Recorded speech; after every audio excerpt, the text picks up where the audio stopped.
श्री स्वामी समर्थ.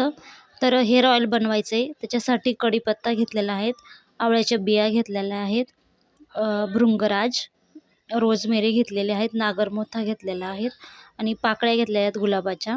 हे सर्व साहित्य एका कढईमध्ये आपल्याला तेलामध्ये गरम करायचं आहे. छान एक 10 मिनिटं छान गरम होऊ द्यायचं त्याला. त्यासाठी कोकोनट ऑइल घेतलेलं आहे. तर तुम्ही याची क्वांटिटी कमी जास्त हे करू शकता. तर तेलामध्ये छान ना आपल्याला सगळ्या वस्तू व्यवस्थित टाकून घ्यायच्या आणि कमी गॅसच ठेवायचा, जास्त फुल करायचं नाही, नाहीतर तेल आपलं जळू शकतं. तर छान टाकून मिक्स करून घ्यायचं व्यवस्थित. तर अशा पद्धतीने ते होऊन जातं. 10 मिनिटाच्या नंतर गॅस बंद करायचा. बघू शकता तुम्ही. छान थंड झाल्याच्या नंतर एका भांड्यात काढून घ्यायचं, काचेच्या किंवा स्टीलच्या तुमच्याकडे जे असेल ते. तर पण थंड झाल्याच्या नंतरच काढायचं.